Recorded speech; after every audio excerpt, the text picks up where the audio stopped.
أهلا بيكم في حلقة جديدة من فيلم فاكتوري بودكاست.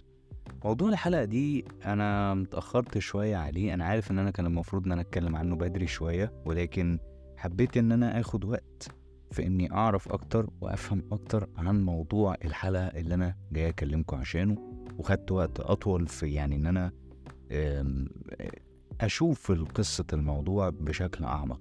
هنتكلم بقى عن إيه؟ هنتكلم عن الارتفيشال انتليجنس او عن الذكاء الاصطناعي في عالم صناعة الافلام.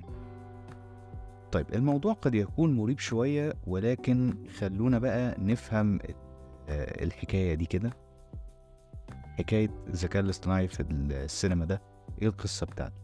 الارتفيشال انتليجنس او الاي اي او الذكاء الاصطناعي كان حديث العالم على مدار السنين اللي فاتت، ودخل في مجالات مختلفة بالتدريج، وابتدى ان دوره يزيد بشكل سنوي، وكل سنة دوره بيبقى أكبر. وابتدى بقى الذكاء الاصطناعي يبقى مصدر قلق وذعر أكبر مع نهاية 2022 كده، وفي 2022 عامة من خلال ظهور موقع تشات جي بي تي. تشات جي بي تي من ضمن المواقع اللي هي ليها ميزة معينة كده. انت زي ما يكون كده ايه، بتعمل تشات مع واحد، بس اللي انت تشات معاه ده اصلا ده ذكاء اصطناعي.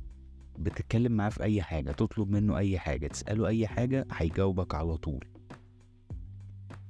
طيب القصة دي بقى هنفهمها دلوقتي. مع نهاية 2022 كان في فيلم اسمه The Safe Zone. الفيلم ده كان حديث الصحف والسوشيال ميديا. طب ليه بقى؟ بحسب المذكور في تتر الفيلم واللي ذكروا برضو المنتجين القائمين على المشروع، ان الفيلم كان من تأليف واخراج الذكاء الاصطناعي. ايه ده؟ يعني ايه الكلام ده؟ يعني انا متعود مثلا ان انا اشوف فيلم يبقى من تأليف واخراج فلان الفلاني، او من تأليف فلان واخراج فلان. ايه ده؟ ازاي الكلام ده؟ طيب هنفهم بقى الموضوع ده اكتر. المنتجين اللي انتجوا الفيلم اتكلموا عن كواليس تنفيذ هذا الفيلم ده. واحد يعني هو كان في 2 منتجين، كان في واحد منهم متخصص في التكنولوجيا وفي مجال الذكاء الاصطناعي، حب يجرب تشات جي بي تي بشكل يعني عادي، ان هو عايز يكتب له لوج لاين، او اللي هي الفكرة القصيرة، اللي هي الفكرة اللي بتبقى في سطر دي، اللي هي بتبقى اول حاجة قبل التأليف. طبعا طلب منه، كتب له لوج لاين واحد. بعد كده راح كتب في الشات، طلب منه انه يكتب له كولكشن كده من اللوج لاينز يكتبها له، اللي هي لستة افكار كده يكتبها له. كتب له لستة، واستقروا على الفكرة اللي هي بتتكلم على سيطرة الذكاء الاصطناعي على العالم وعلى البشرية. خدوا الفكرة دي، وهي دي اللي اتعمل منها الفيلم اللي احنا لسه قايلين اسمه من حبة صغننة كده. طيب خلاص؟ لا مش خلاص لكده، لا، ده ابتدوا يجربوا فيه كمان ان هو يكتب لهم سيناريو الفيلم. الاول عمل لهم قصة، وعمل لهم المعالجة، وعمل لهم كمان السيناريو. وطبعا عملوا كذا شكل للسيناريو لحد ما استقروا على الحاجة النهائية. لحد هنا كده دور المؤلف خلص، دور الاخراج بقى. ابتدوا بقى يطلبوا حاجات كتير. وطبعا شغل الاخراج بيبقى بقى فيه تحضيرات كتير وحاجات كتير المخرج بيشتغل عليها. طلب بقى ان هم يعملوا ديكوباج للفيلم. يعني ايه بقى؟ ان هو يحط لهم في كل مشهد ايه مثلا الشوت سايزز والكاميرا موفمنتس والانجلز بتاعت كل سين، وكل كل شوت يعملوها. تشات جي بي تي طبعا كان ديمقراطي شويه، فراح جايب لهم من كل مشهد اقتراحات لشوتات مختلفه بستايلات مختلفه، واللي هو ايه، على اساس ان هو عامل اختيارات كتير وهم يختاروا ما بينهم. خدوا الكلام ده وبعتوا لمدير التصوير بتاع الفيلم. مدير التصوير قال لهم لا، احنا عايزين نستقر على حاجات معينة، خلوه يحدد ويحدد، يعني انه يبقى محدد في الشوت والحاجات دي في الشوت بتاعه، ويبقى محدد في الإضاءة. وعملوا كده فعلا. والشات جي بي تي اختار لهم من وسط الاختيارات اللي هو قدمها اصلا لمنتجين الفيلم. وكل اللي تشات جي بي تي قاله اتنفذ بالحرف الواحد من غير ما يتغير. طيب الفيلم خلاص اتصور واتعمل كده، فاضل ايه؟ فاضل الفيلم يتعرض. فعرضوا الفيلم على اليوتيوب، وطبعا اتكلموا عن كواليس الفيلم كمان في الموقع الرسمي بتاع الفيلم. واتكلموا ان القصة كلها ابتدت ازاي. عايز اقول لك بقى يا استاذ ان الكلام اللي انا بحكيه لك ده نقطة في بحر، في وسط بحر كبير من قصص الذكاء الاصطناعي في مجال السينما. طيب هكمل لك بقى الموضوع. في حاجات تانية برضو ظهرت ومتداخلة مع شغل السينما. في حاجة مثلا هي مربوطة بين السينما وبين صناعة المزيكا. يعني في مواقع مثلا ظهرت انك ممكن تعمل مزيكا كاملة من صناعة الذكاء الاصطناعي. يعني حتى لو انت ما بتعرفش تعزف، بتروح بس كده الموقع، تطلب منه نوع المزيكا اللي انت عايزها ويعملها لك. في مواقع مثلا زي ساوند رو وبومي ومواقع غيرها كتير. انت بس بتنقي نوعية المزيكا اللي على مزاجك بالتيمبو بكل حاجة وبالآلات حتى، والذكاء الاصطناعي هو اللي هينفذها لك وتاخدها كده زي ما هي. وده طبعا كمان الدور ده بيهدد دور الموسيقيين والملحنين، سواء على مستوى السينما أو على مستوى الموسيقى. عندك برضو إن ظهر كمان مواقع تانية من الذكاء الاصطناعي برضو بتصمم صور، ومش بس صور، لأ ده أنت كمان بتصمم البوسترات بتاعت الأفلام. يعني أنت متخيل كده الراجل الجرافيك ديزاينر اللي بيتفحت شغل يعني عشان خاطر يطلع ببوستر ديزاين أيا كان هيستخدمه لإيه، بس بيصمم بوستر، كل ده بيروح في ثواني من خلال مواقع بتصمم لك الحاجة من غير ما تعمل انت ذرة مجهود. طب دي بقى قصتها ايه؟ انت دي بتدخل الموقع، بتكتب في السيرش بار كده، بتوصف له الصورة اللي انت عايزها، عايز شكل الصورة يبقى عامل ازاي.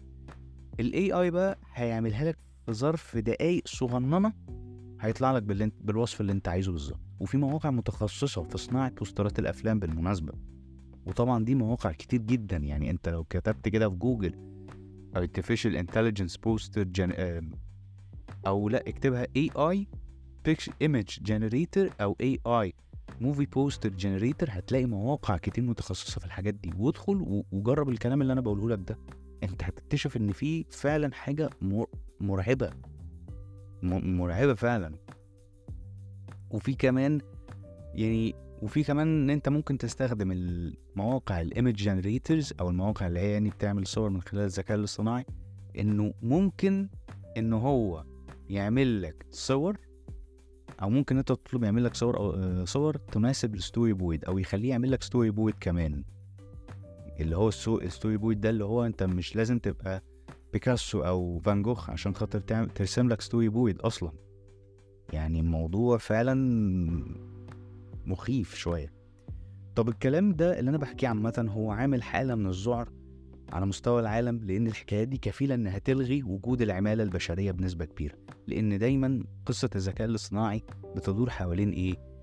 ان وجودها وان حجمها ودورها يكبر، ده هيخلي البشر يقعدوا في البيت ومش هيلاقوا شغل، وهيضطروا ساعتها ان هم يشوفوا لهم كارير تاني في مجال تاني خالص ما يكونش لسه دخلوا الذكاء الاصطناعي.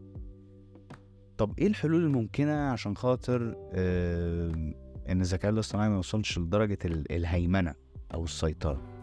طيب في مثلا حلول اتعملت اوريدي. يعني في مثلا في امريكا في هيئة هناك اسمها نقابة الكتاب او Writers Guild of America. في مثلا عملوا حل، بس هكلمك الاول في قصة كده وبعد كده هنتكلم في الحل على طول.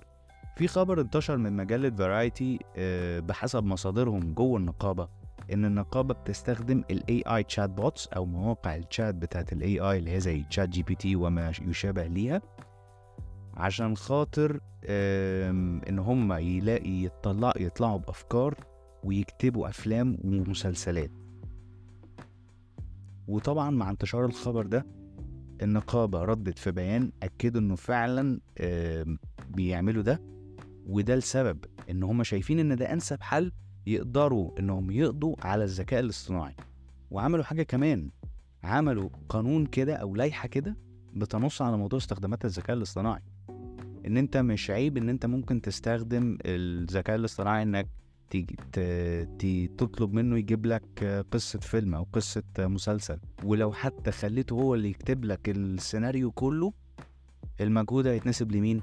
هيتنسب للمؤلف، مش هيتنسب للذكاء الاصطناعي. ولان الذكاء الاصطناعي غير معترف بيه في المجال. يعني لو قلت من تأليف الذكاء الاصطناعي، لا ده غير معترف بيه، لازم يبقى باسم فرد. حتى لو الفرد ده ما كلفش بخاطره ان هو يكتب، وان هو بس مجرد كتب كلمتين كده على شات جي بي تي مثلا، يقول له النبي اعمل لي سيناريو فيلم بيتكلم عن كذا، وهو اللي يقوم بالواجب كله. فاهم؟ فبالتالي هيبقى الفضل هينسب للراجل اليوزر نفسه، المؤلف العضو اللي في النقابة ده. خلاص؟ طيب، في بقى ممكن شوية مقترحات ممكن تتم كحلول، لأن دي حاجة على فكرة هي مش على مستوى أمريكا بس، هي حاجة على المستوى الدولي، وحاجة فعلا مخيفة. وقصة الذكاء الاصطناعي ده بتتمثل اهتمام كبير جدا للناس كلها وفي مجالات كتير.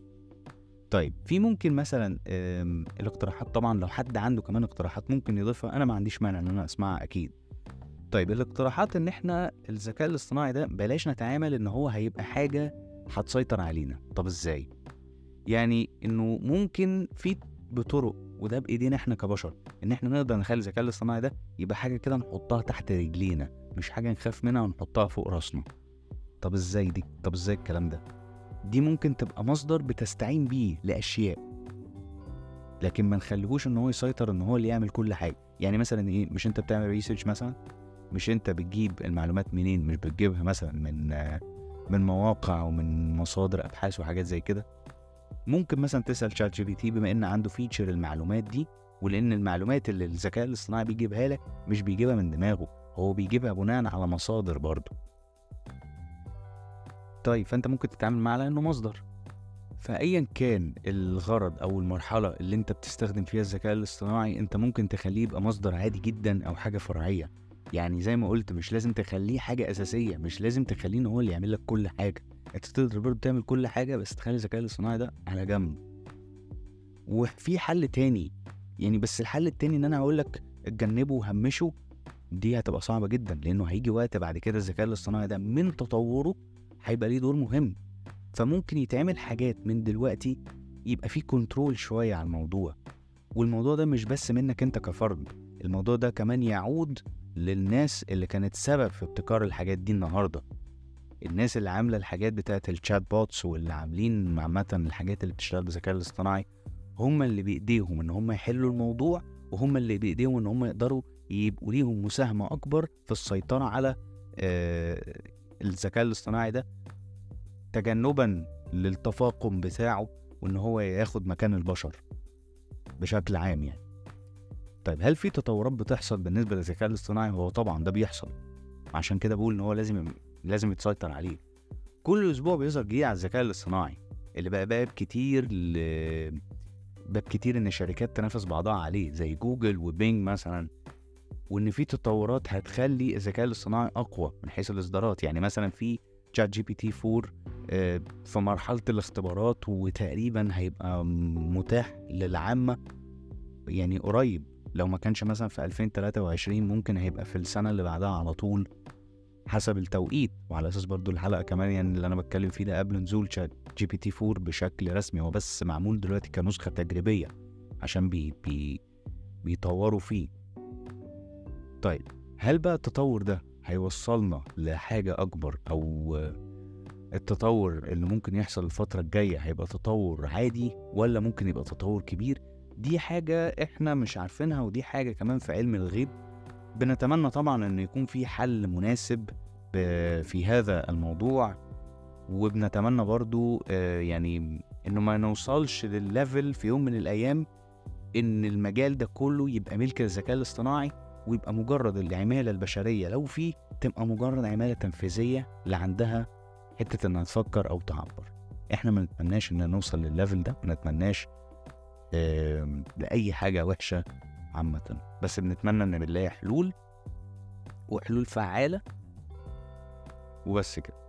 وبكده نكون وصلنا لنهاية حلقتنا من فيلم فاكتوري بودكاست. تقدروا طبعا تتابعوني في صفحاتي على فيسبوك وعلى انستجرام وعلى تيك توك وعلى يوتيوب، أحمد مصطفى.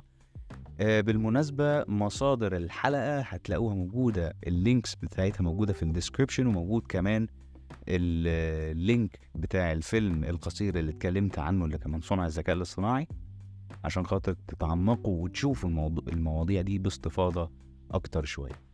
أنا بشكركم شكرا جزيلا، وإن شاء الله نتقابل في حلقة جديدة وموضوع جديد من فيلم فاكتوري بودكاست.